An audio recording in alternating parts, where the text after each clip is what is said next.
Nah, kalau Anda sekarang tampil di sini, saya mau tanya, TPS mana? Ada dalam Iya. laporan. Sebut TPS mana? Kalau untuk spesifiknya Saya tanya, juga pimpinan. TPS mana? Anda tahu nggak? Dijawab yang saya tanya, Ya, oke. biar clear, runtut. Yang benar yang mana? Ya. Jadi ketika ada protes, ya. Dijawab saja yang Ya. mana, jangan jadi-jadi. Ya. Kalau kita menang, saya nama undang orang-orang jadi penting. Ampun, Abah.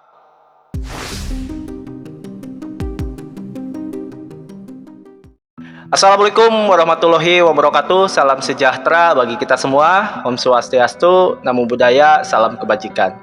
Oke guys, sesuai dengan cuplikan di awal, hari ini kita akan membahas tentang ini siapa ya? Kejadian lucu lah ya pada saat rekapitulasi di tingkat nasional. Nah ini dari kemarin sebenarnya sih banyak ya kejadian-kejadian lucu. Cuman yang paling disorot tuh saksi dari 01. Sebut TPS mana? Kalau untuk spesifiknya Saya tanya, juga pimpinan. TPS mana? Anda tahu nggak? Saya nggak tahu Ya pimpinan. udah. Jadi seperti biasa lah teman-teman ya. Mereka itu emang selalu teriak-teriak curang, dan curang. Tapi ketika ditanya buktinya mana, biasa. Jawabannya tuh kalau gak muter-muter, ngeles. Jadi sama lah kayak junjungannya. Semoga tahun 2024 Pak Anies jadi presiden. Nah, jadi kalau kita mau runut teman-teman, memang faktanya seperti itu. Baik itu mulai dari tim suksesnya. Ini kasus, saya ketika sekolah di Lemhanas, ada seorang menteri mengatakan, saya udah suruh polisi penjarakan tuh guru yang demo. Jadi tersangka langsung. Kedua, Ruslan Buton, Kapten Ruslan Buton Purnawirawan ngomong di WA grup langsung dari 15 Polri pakai pesawat nangkap ke Sulawesi. Sebutkan orangnya biar jelas. Sebut tuh, buka sekali. Ya, kita buka. Saya minta ada Menterinya buka. Yang tangkap siapa? Buka. Ini benar Hidayah. Indonesia Hidayah. Siapa buka? Sebutkan. Sebutkan. Berikutnya pendukungnya juga sama.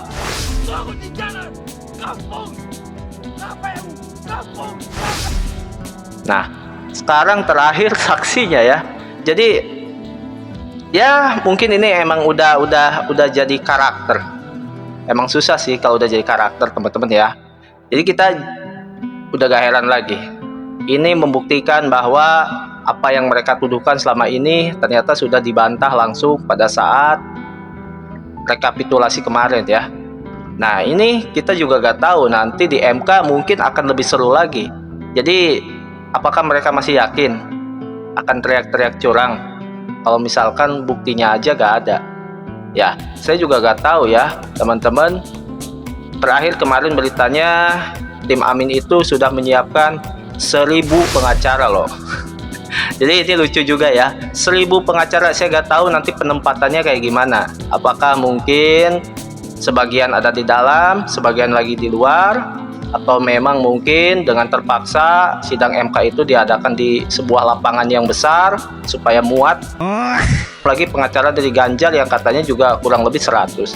Nah ini kan banyak banget teman-teman ya, bisa kita hitung. Jangankan 100 atau 1000 ya teman-teman, 30 aja sebenarnya itu udah banyak banget. Nah saya juga gak paham nih, kenapa pengacaranya bisa sebanyak itu. Apakah itu akan berpengaruh terhadap pembuktian nanti di MK? Menurut saya sih enggak, karena satu-satunya hal yang bisa berpengaruh di sidang itu adalah kualitas dari saksi, pembuktian, dan tentu data-data yang mereka bawa ya. Jadi percuma juga kalau misalkan pengacaranya banyak 1000, ya saya juga gak yakin itu yang 1000 orang nanti ngomong semua gak tuh.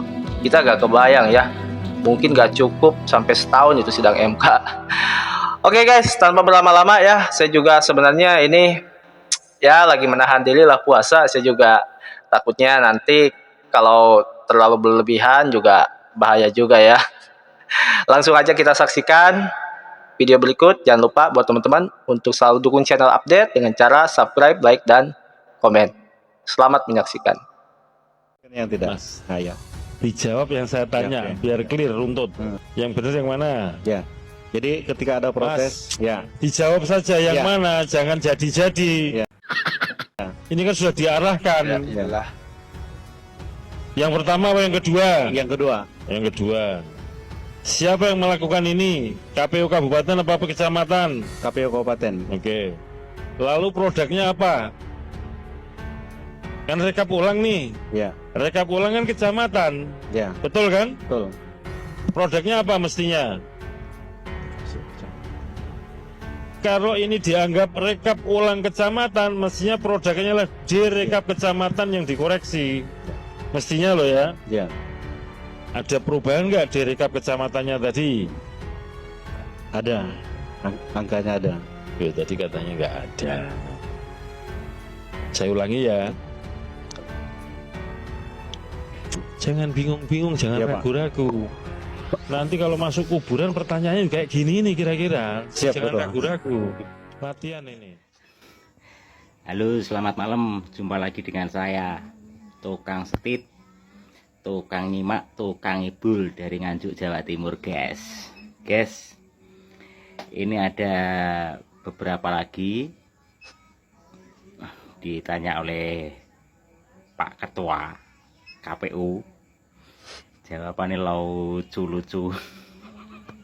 Kok persis pemantes lek orang-orang ini itu anaknya Abah. Jadi pertanyaannya singkat, jawabannya ngalor, ngidul, ngetan, ngulon, Iya, balik, tahu maneh posisinya benar. ngulon, ngidul, ngetan, ngalor. Tuh. Astagfirullahaladzim, kok ada ya? Kok ada makhluk-makhluk aneh seperti ini di Indonesia bermunculan? Gumun aku, heran aku. Ya Allah, ampunilah dosa-dosa mereka di bulan suci Ramadan ini. Mudah-mudahan segera sadar dengan tuduhan-tuduhan yang tidak pasti, tuduhan-tuduhan yang memfitnah dan sebagainya kepada pimpinan kita, Pak Jokowi, kepada Pak Prabowo, kepada Bawaslu, kepada KPU. Sampai Ketua KPU RI mengatakan jujur saja. Nanti kalau ditanya di kuburan ya seperti itu. Pak Ketua sampai mumet sirai, sampai ngeluh ngerasane anaknya Abah ki. Ada keturunan Imam Mahdi sing ra jelas ki. Ya Allah guys, enek saksi yo ngono gak jowo apa-apa obla oblu obla oblu. Kok yo nemu wong-wong ini iki teko ndi? Cara aku ya dadi ketuane KPU tak tes dhisik. Tak tes urin maksudnya. Iki mabuk apa gak, iki mendem apa gak, iki gawe sabu-sabu apa gak.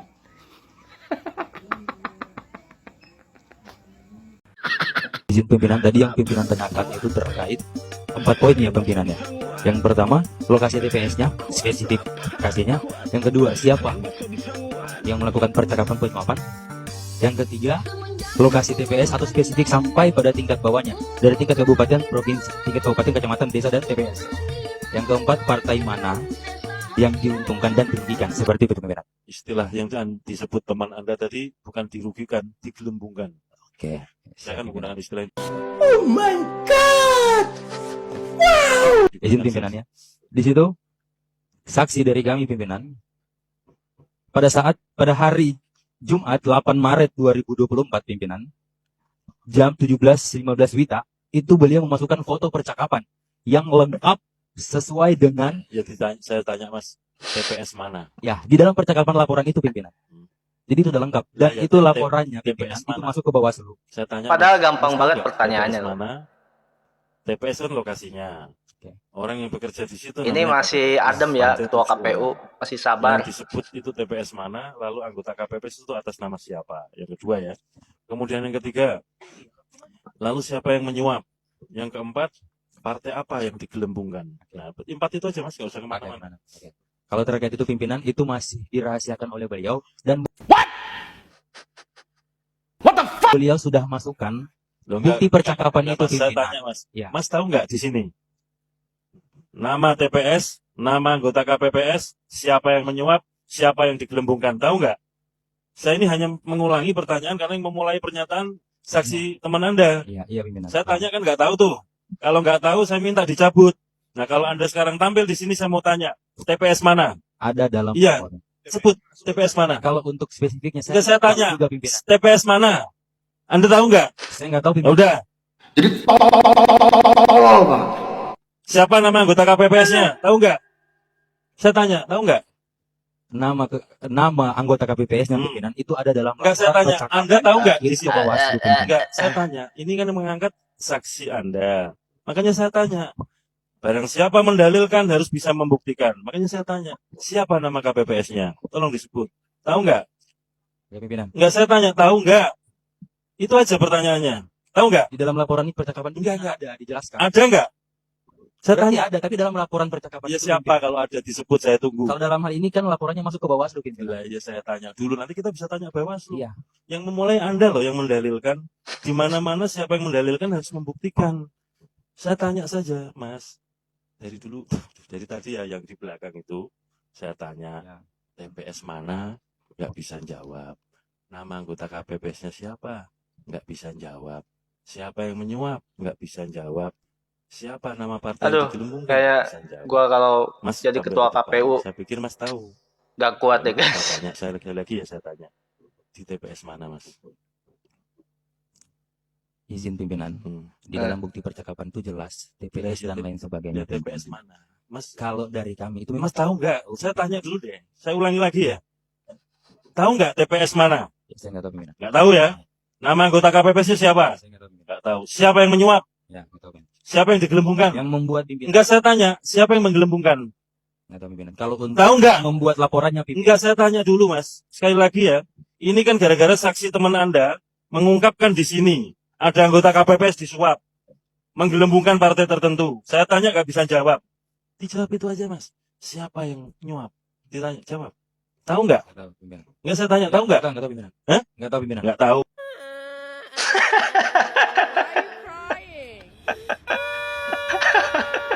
Ada. Siapa partai yang digelembungkan? Nggak tahu pimpinan. Nggak tahu kan? Karena Nah, karena itu.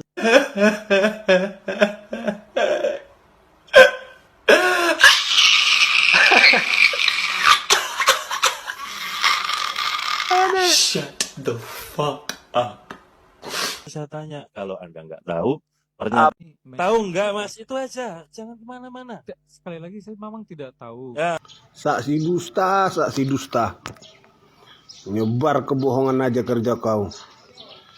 Capres 01 ini aneh-aneh aja. Yang pendukungnya lah menyebar kebohongan, yang saksinya lah menyebar kebohongan. Kok kalah aja, terima kekalahan. Jangan menyebar dusta, jangan menyebar fitnah.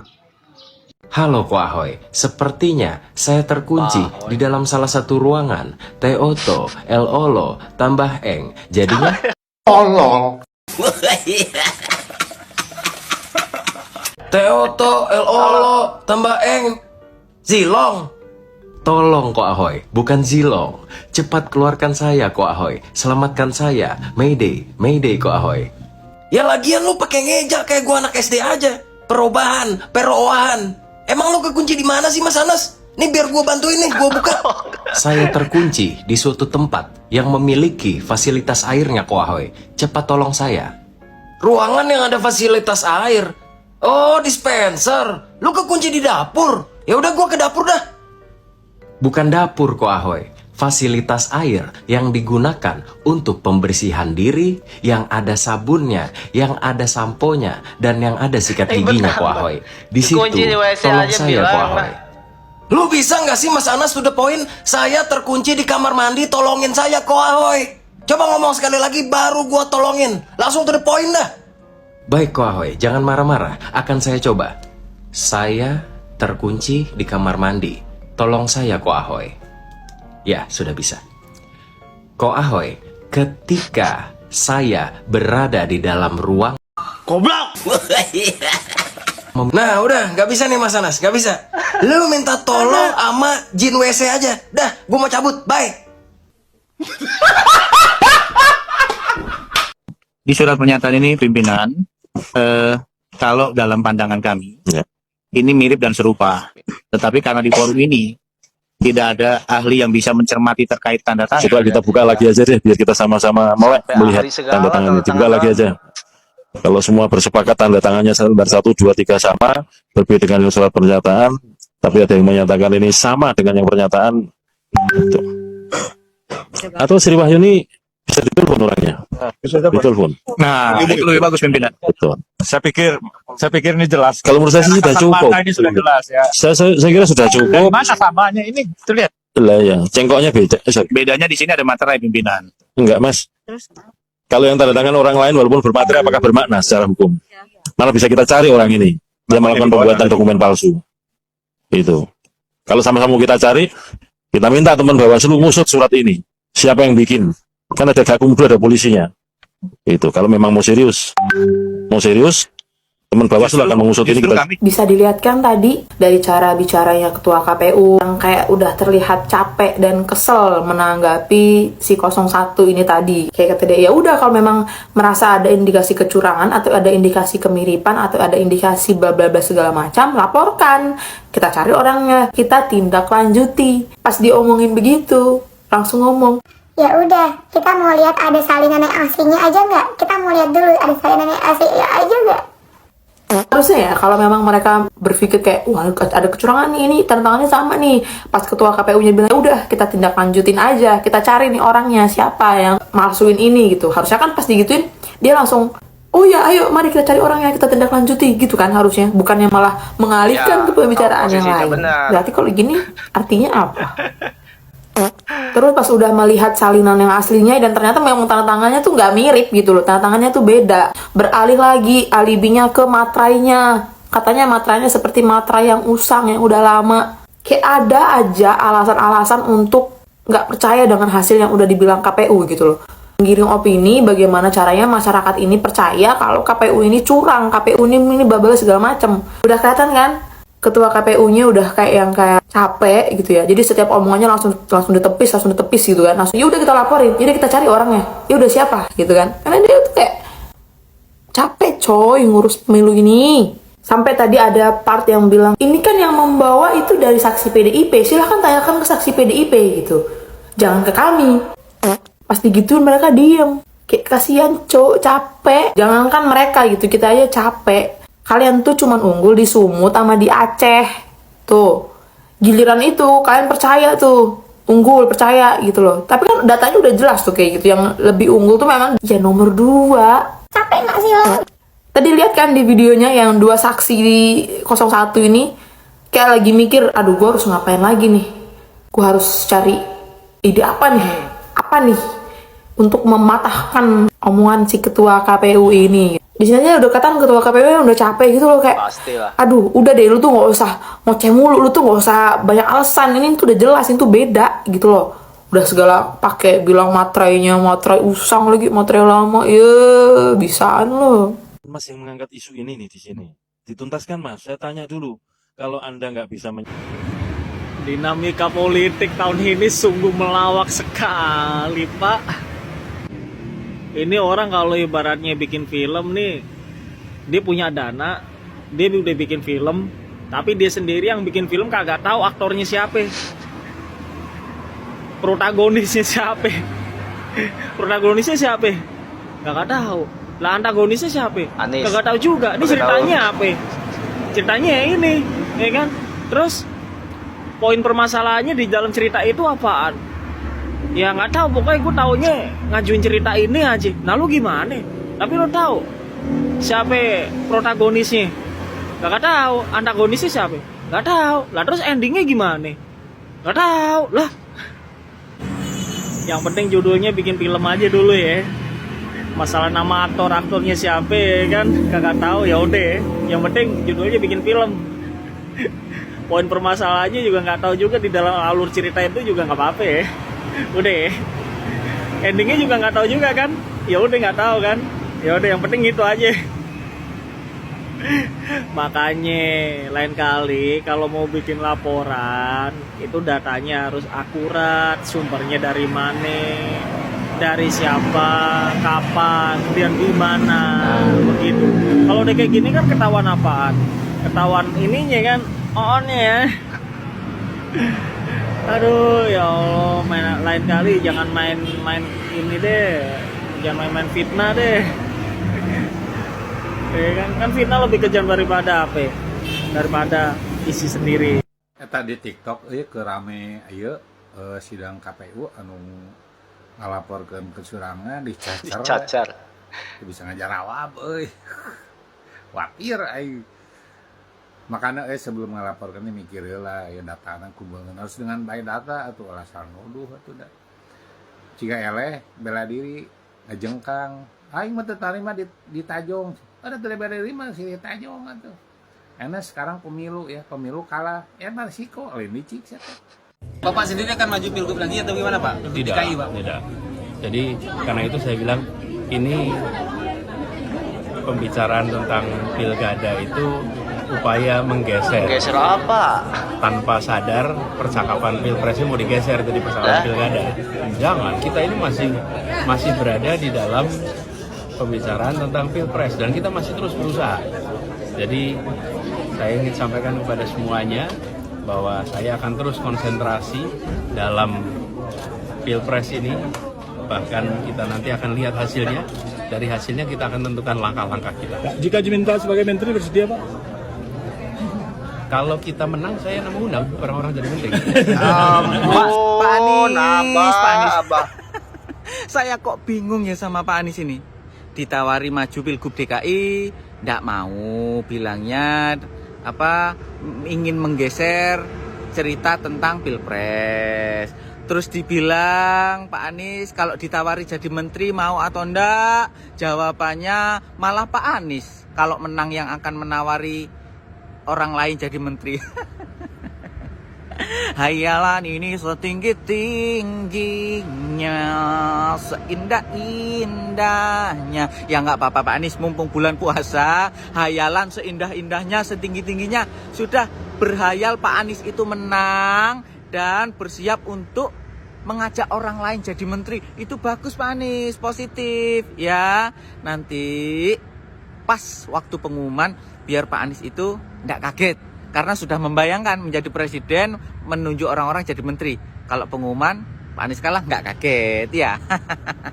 Pak Anies banyakin puasa, ibadah, sholat tarawih, sholat tahajud, terus tadarus dan bagi-bagi takjil. Tapi jangan bagi-bagi kekalahan dan kesedihan loh ya. Pak Anies, saya akan tetap support Pak Anies untuk menjadi presiden dan mengajak orang yang lain jadi menteri. Pak Prabowo, Mas Gibran, Pak Ganjar, Caimin, Bu Megawati, Pak Surya Paloh, ajak jadi menteri Pak Anies. Oke, saya setuju. Assalamualaikum warahmatullahi wabarakatuh. Selamat berpuasa Pak Anies. Ngangong. Tahu nggak TPS mana? Dirahasiakan. Udah dikasih kesempatan, udah dikasih waktu, udah dikasih ruangan, udah dikasih tempat. Tapi malah apa bilangnya? Dirahasiakan. Otak orang-orang pinter, otak orang-orang cerdas, otak orang-orang yang katanya ngerti agama, paham agama paling berisik. Tapi saat dikasih tempat, saat dikasih waktu, ngangong, dirahasiakan. Kalau dirahasiakan, terus gimana cara mengusutnya? Cara mencari taunya gimana? Kalian kan orang-orang yang selalu menuntut keadilan, selalu menuntut ditegakkan keadilan, kejujuran. Tapi di saat dikasih tempat, di saat dikasih waktu, tapi malah bilang dirahasiakan dan malah bilang parahnya nggak tahu. Mas yang pakai jaket, Anda yang memulai pernyataan ini ya, dicap. Nah, ya kawan-kawan, ini salah satu contoh kecil dari timnya si yang selalu memfitnah. Ya ini sudah salah satu contoh kecilnya. Mereka koar-koar ada ini, ada itu, ada ini, ada itu, tapi nggak punya bukti. Makanya mereka hanya bisa koar-koar di media sosial. Makanya mereka hanya bisa koar-koar mengajak orang berdemo. Karena apa? Mereka tidak punya bukti yang konkret. Kalau memang mereka punya bukti yang konkret, harusnya senyap, diam, santai, tiba-tiba masuk laporan, Pak. Harusnya begitu. Nggak mesti koar-koar. Ini kan dia koar-koar seolah-olah pengen mendapat dukungan dari masyarakat. Pengen mendapat dukungan dari masyarakat supaya kalau ada terjadi apa, masyarakatnya langsung geruduk gitu. Udah ngerti aku Pak. otak mainnya, udah ngerti. Ya begini sudah. Bisanya cuman cuap. Bukti yang ditampilkan bukti hoax. Begitu dimintai pertanggungjawaban ngeles sana sini kayak Vespa. Ya kan? Nah, ini sudah nih. Ini salah satu contoh nih, salah satu contoh dari pendukung yang di sana, ya, dari pendukung yang di sana. Kalau dia menyebut ada kecurangan ini itu, tapi nggak punya bukti, cuman bacot doang. Aku bilang timnya ya, bukan pendukungnya ya. Kalau pendukungnya ini cuman korban, pendukungnya ini cuman korban dari provokator itu semua. Itu, ya kan? Nggak ada pendukung ini sebenarnya nggak ada urusan. Oke? Nah ini salah satu contohnya. Sama kayak orang-orang yang punya kepentingan politik itu yang sering debat di TV itu gitu juga. Cuman debat kursir. Tidak ada data dan tidak ada bukti yang bisa ditunjukkan. Makanya mereka hanya bisa koar-koar, cuap-cuap, bacot-bacot di media sosial, di stasiun televisi. Karena nggak punya data, karena nggak punya bukti yang konkret. Buktinya cuman cuap-cuap, bacot-bacot aja. Kayak si Iqbal dengan timnya. Oke, assalamualaikum. Insya Allah hasil akhirnya kita yang akan menjadi pemenang pemilu tahun. Menurut gua sih, jadi orang yang benar-benar aja Caimin. Kalau misalnya bedanya 2% atau 3% mungkin berdoa masih bisa. Tuhan masih bisa kayak yaudah deh gitu. Tapi kalau misalnya bedanya 25%, kayak gimana Min? Gue aja bingung harus gimana. Imin. Kalau untuk Tahu nggak? membuat laporannya pimpin. Enggak, saya tanya dulu Mas. Sekali lagi ya. Mau ketawa takut dosa. Tapi bagaimana ya? Saksi 01. Bang, bawalah data dulu Bang. Data itu dipelajarin. Dipelajarin dan diingat di dalam otak kamu. Ya, di dalam otak kamu itu diingat, dipelajarin. Semuanya baru sidang di KPU. Jadi kalau ditanya sama ketua KPU, biar nggak pelongo-pelongo. Kebanyakan di warkop itu apa? Data itu dibaca dulu. Nah, setelah dibaca, diingat. Biar ditanya itu sama KPU, itu nggak pelongo-pelongo. Ini Anda pelongo-pelongo. Astagfirullahaladzim. Ya Allah. Pelongo-pelongo ditanyain KPU. Namanya siapa? TPS berapa? Ya Allah. Nggak tahu jawabannya. Nggak tahu. Aduh. Abang. Data itu dibaca dulu Bang. Ya, supaya Anda tidak pelongo-pelongo di sidang itu. Malu. Dilihat orang banyak itu loh, malu. Aduh, ampun. Kebanyakan ngopi di warteg itu apa? Kebanyakan ngopi di mana? Di warkop. Ya kan? Kamu itu kebanyakan ngopi di warkop. Jadi saksi. Aduh, 01.